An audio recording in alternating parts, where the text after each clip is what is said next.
క్షణం నుంచి ఇది I'm talking about 1977 somewhere mid, ఆ రోజు నుంచి మళ్ళీ పాండీ బజార్ వైపు నేను వెళ్ళలేదు. మనం నెగిటివిటీ ఉన్న చోటకు వెళితే, మనం కన్సాలిడేట్ అవుతూ వెళితే కనుక మనం షార్టర్ అయిపోతాం. దీనికి బెస్ట్ ఎగ్జాంపుల్ అందరికీ తెలిసేలాగా చెప్పాలంటే విజయ్, మనం స్లాబ్ వేస్తే ఆ రోజు వర్షం పడకూడదని అందరం కోరుకుంటాం, చాలామంది తెలుసు. వర్షం చుక్క ఒక్కటి పడితే ఆ రోజున మొత్తం స్లాబ్ అంతా మళ్ళీ వేయాల్సి వస్తుంది, మొత్తం నిరుపయోగం అయిపోతుంది. బట్ ఆరిన తర్వాత 2 days అయిన తర్వాత అదే నీరు క్యూరింగ్ కోసంగా మళ్ళీ వాడుకుంటుంటారు. అంటే ఇంట్లోని మహిళలకు తెలియాలంటే పెరుగు తోడు పెడతామండి. ఆ పెరుగు తోడుకున్న సమయంలో ఒక చిన్న నిమ్మకాయ ఇంత ఉప్పు పడింది అనుకోండి, మొత్తం విరిగిపోతుంది.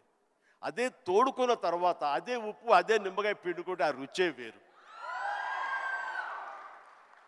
నేను అలా అనుకుని నాకున్న ప్రతికూలాలని నా అనుకూలంగా నేను మార్చుకోవడం మూలంగా నాకు ఇంత మానసిక ధైర్యం వచ్చింది. నేను ఎప్పుడు అది అట్రిబ్యూట్ టు మై ఐడల్, నా భగవంతుడికి చేస్తుంటాను.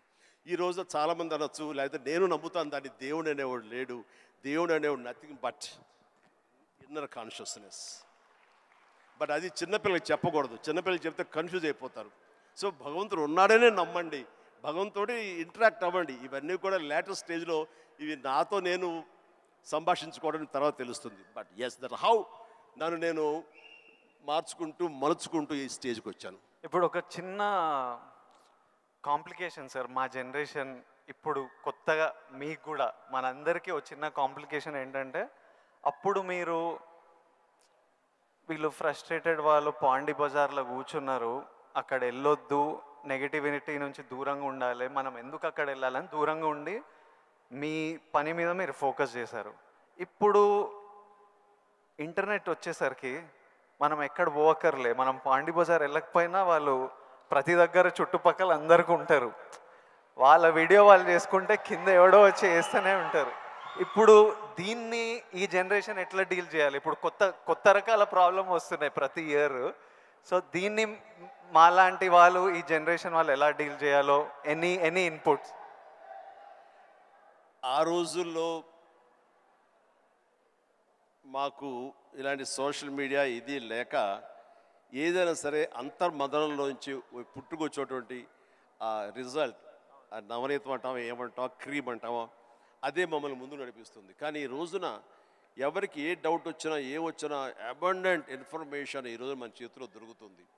బట్ ఓన్లీ థింగ్ ఈజ్, నువ్వు దాన్ని పాజిటివ్ సైడ్ విష్ చేస్తున్నావా, నెగిటివిటీ సైడ్ విష్ చేస్తున్నావా? నెగిటివ్ సైడ్ అనేది చాలా ఈజీగా అట్రాక్ట్ అయిపోతాం మనం. అది ఎగ్జైట్మెంట్ ఇచ్చేస్తుంటుంది అండ్ ఎక్కడ లేనటువంటి హుషారుని ఇచ్చేస్తుంటుంది. అది అలా కాదు, ఇది హుషారు ఇవ్వకపోవచ్చు, బట్ ఇది జీవితాన్ని ఇస్తుంది.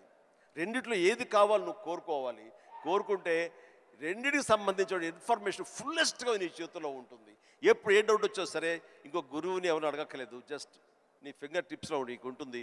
దీనికి మార్గం ఏంటి, ఎలా ఉండాలి ఏంటి అని చెప్పే గురువులు ఎంతోమంది ఉన్నారు. అందుకని నేను కూడా ఏం చేస్తుంటే జపనీస్గా వాళ్ళ సేయింగ్స్ కానివ్వండి, ఇలాంటి కొన్ని ఉంటాయి, అవన్నీ నేను మధ్యలో వస్తుంటే వాటిని ప్రిజర్వ్ చేసుకుంటుంటాను, అన్ని కంపెల్ చేసుకుంటూ తీరుగా ఉన్నప్పుడు వాటిని చూస్తూ ఉంటాను. అవి 1-2 సార్లు నేను ఓన్ చూసుకుంటుంటే నా క్యారెక్టర్ అది హెల్ప్ అవుతాయి అనుకుంటాను. అలాగా ఈరోజు నిజంగా బోల్డ్ అంత ఇన్ఫర్మేషన్ ఉంది. అండ్ సీక్రెట్ అనే ఒక బుక్ నేను ఒక 20 ఏళ్ల క్రితం చదివాను.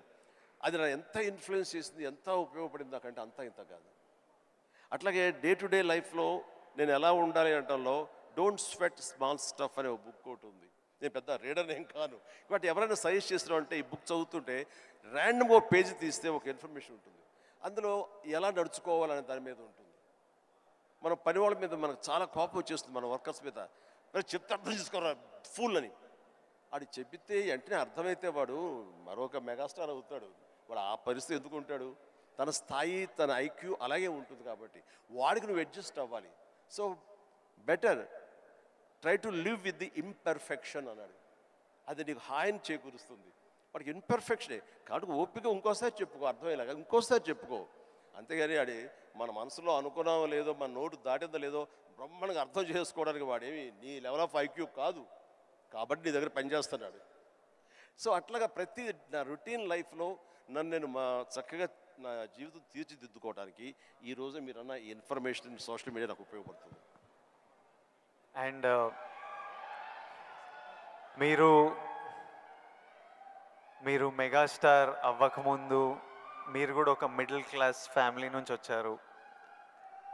వీళ్ళంతా మీరు ఈ సక్సెస్ చూసే ముందు all of you have come from struggling families, wanting to change your life, wanting big dreams. We wanted to know, I personally wanted to know, మీకు మీ ఇప్పుడు megastar, mega family, huge family, అందరికీ మీరు guiding light, founder, origins. ఇవన్నీ అవ్వకముందు మీకెవరు ఒక family star? మీ family star ఎవరు? Course మా నాన్నగారే నా ఫ్యామిలీ స్టార్.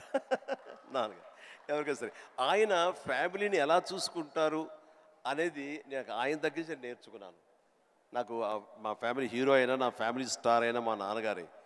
మా అమ్మకు 5-6 మంది చెల్లెళ్ళు ఉండేవాళ్ళు. మా తాత చనిపోయారు, వీళ్ళ దిక్కులేని వాళ్ళు అయిపోయేవాళ్ళు. మా నాన్నగారికి అరాకొరా జీతం అయినా సరే ఆ జీతంలో వాళ్ళ మరదలను కూడా చేరదీసి అందరికీ పెళ్ళిళ్ళు చేసి వాళ్ళందరినీ తన బిడ్డలా చూసుకున్నారు. నాకు అనిపించింది ఫ్యామిలీ వాల్యూస్ కాపాడుకోవడానికి ఒక వ్యక్తి అనేవాడు నిర్ణయించుకుంటే వాళ్ళకి ఎలాంటి ఢోకా లేదు.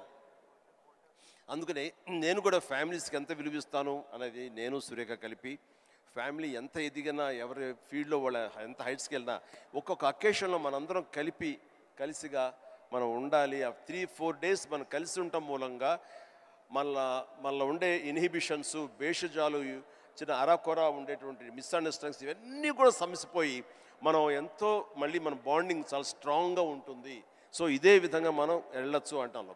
మొన్న ఈ మధ్య సంక్రాంతికి అలాగే కలిసాము. దానికి ఎన్ని నెలలు ఎఫర్ట్స్ ఉన్నాయో తర్వాత పక్కన పెట్టి, ఎందుకు అందరూ సెలబ్రిటీసే కాబట్టి. బట్ దాని రిజల్ట్ ఏంటి, అమెరికా మేము వెళ్ళినప్పుడు ఏమంటే ఆ ఫోటో చూస్తుంటే ఇంత బిజీ పీపుల్ ఇలా కలిసి సంక్రాంతి బాగా స్పెండ్ చేస్తున్నారే, మనం ఇలాగే ఉంటాము, మనం కూడా అనుకుని కలవచ్చు కదా, ఎందుకు కలవు అనేది ఆ ఫోటో మాకు ఎంత ఇన్ఫ్లుయెన్స్ చేస్తుంది. ఆ పిక్చరు ఇది మీరు ఎంత గ్రేట్ మెసేజ్ ఇచ్చారు మీరు అనేది అంటుంటే ఓ థ్యాంక్ యూ అనుకున్నాను. మీరందరూ కలిసి సెలబ్రేట్ చేస్తుంటే మేమంతా చాలా ఎంజాయ్ చేస్తాం. మీరు దోశలు చేస్తుంటారు అందరి కోసం. మీరు ఎలాంటి సినిమాలు చూడడానికి ఇష్టపడతారు Chiru sir? What films do you enjoy watching?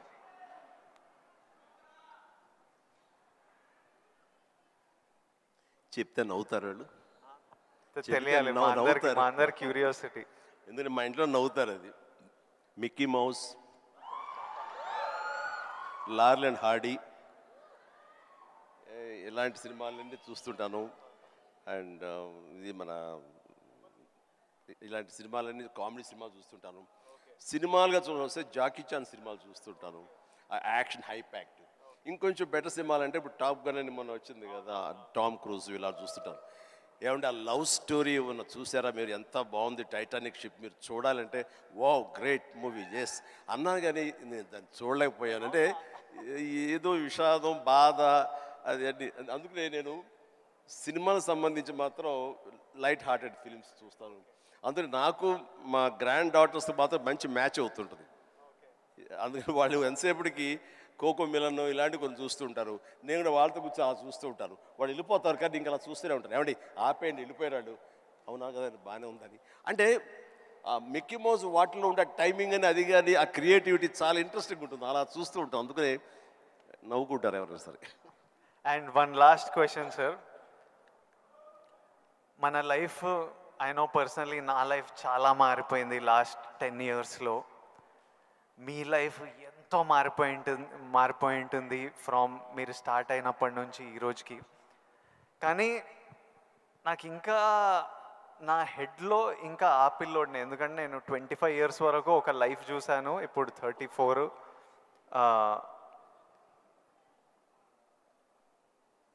I want to know, ఇంకొన్ని అలవాట్లు అలా ఉండిపోతాయి. ఫర్ ఎగ్జాంపుల్ కొన్ని మిడిల్ క్లాస్ అలవాట్లు, అలానే మీరు ఎంత లగ్జరీ ఎంత డబ్బు చూస్తున్నా కొన్ని హ్యాబిట్స్ అలా ఉండిపోతాయి. ఫర్ ఎగ్జాంపుల్ నేను ఇప్పటిదాకా నా షాంపూ బాటిల్ అయిపోతే ఇంకా దాంట్లో నీళ్లు నింపి ఇట్లా షేక్ చేసి పోసుకొని అప్పుడే బాటిల్ పడేస్తాను, లేకపోతే నా వల్ల కాదు పడేయడం. అట్లాంటిది మీకేం హ్యాబిట్స్ ఉన్నాయి ఈ రోజు వరకు? నా మనసును టచ్ చేసావు. నేను నా గోడు చెప్పుకుంటాను. లైట్లన్నీ ఆన్ చేసి వెళ్ళిపోతానండి, నేను మళ్ళీ వెళ్ళి అన్నీ ఆఫ్ చేసుకుంటూ వెళ్తానండి. టెల్ మీ ఒక 5 చెప్పండి ఇలాంటివి. అలాగా. తర్వాత హీటర్ ఆన్ చేస్తారు, గీజరు, అంత స్నానం అయిపోతే వెళ్ళిపోతారు. నేను ఎత్తుక్కుని గీజరు ఆన్ చేస్తాను. ఇప్పుడు టెన్షన్ ఎక్కువైపోయి ఏం చేస్తారంటే నా మొబైల్లోనే మా ఇంట్లో ఉండే ఆల్ లైట్స్, ఏసీస్ ఇవన్నీ. మీరు నమ్మరు, ఇవాళ చరణ్ ఏదో బ్యాంకాక్ వెళ్ళిపోయాడు. వెళ్ళిన తర్వాత ఆవిడ ఫ్లోరు క్లోజ్ చేశారు. ఏమైనా లైట్లు ఆన్ చేసి వెళ్ళిపోయారు ఏంటో చెప్పేసి మొబైల్ యాప్ ఓపెన్ చేసి, అరే చాలా 5-6 లైట్లు ఆన్ చేస్తున్నాయి, ఎవరి కోసం ఇవి చూసుకోరు వెధవలు అని చెప్పేసి మొత్తం అంతా కలిపి అన్నీ ఆఫ్ చేసుకుని వచ్చాను. దీన్ని మిడిల్ క్లాస్ మెంటాలిటీ అంటారు. ఇది అవసరం. ఈ రోజున వాటర్ కూడా ఎక్కువ. Yes, thank you. ఈ రోజున నువ్వు అంటున్నావు నువ్వు షాంపూ చెప్పావు కదా, నేనేం చేస్తాను చెప్పనా? అయిపోయిన సోపులన్నీ కలిపి గట్టిగా కంప్రెస్ చేసి, ఇది నిజమండి, నమ్మరు ఇది చెబితే. సో ఇలా నీళ్లు పోసుకునే కుదించి ఆఖరిగా షాంపూ అది నేను వాడతాను. అందుకనే ఆయన చెప్పగానే ముందు నాకు చాలా రిలేట్ అయ్యాను నేను. సో సోప్ ముక్కలన్నీ కలిపి కంప్రెస్ చేసి అదో సోప్లాగా వాడి అది వాడతాను. అంటే ఇది మన మెంటాలిటీ అలా ఉంది, అలా చేయాలి. ఈ రోజున అలాగే వాటర్ కూడా నేను చెప్తాను. ఈ వాటర్ క్రైసిస్ రాబోతున్నందుకు ఈ మధ్య మేము బెంగళూరులో హౌస్ కట్టామండి. బెంగళూరులోనే ఎంత నీటి ఎద్దడి ఉందని మీకు అందరికీ తెలుసు. అక్కడ ఇంకుడు గుంటల్లాగా పెట్టి వాటర్ని గ్రౌండ్లో ఆ వాటర్ బెడ్స్ మెయింటైన్ చేయడం కోసం ఎవరు ప్రయత్నాలు చేయలేదు. అలాంటివి చేయాలని చెప్పేసి నేను 1 year బ్యాక్ అని అన్నీ ఏర్పాటు చేశాను. ఇప్పుడు ఈ మధ్య దాన్ని ట్వీట్ చేశాను, ఇలా చేశాను బెంగళూరులో నా ఇంట్లో. ఇది ప్రతి ఒక్కరు చేసే కనుక ఆ నీటి రిజర్వ్ కన్జర్వేషన్ మనం ప్రొటెక్ట్ చేసుకోవచ్చు అని చెప్పి. ఇది చాలా అవసరం అండి. ఇలాంటివన్నీ కూడా చూసేవాళ్ళకు ఉంటుంది. రేపు పొద్దున మేము సంద కలిపి సోపు ముక్కలని మడతపెట్టి అని రాస్తారు, అది ఎగతాళిగా రాస్తారు. మీరు దాని నుంచి నీతిగా రాయండి, 10 మందికి ఉపయోగపడుతుంది.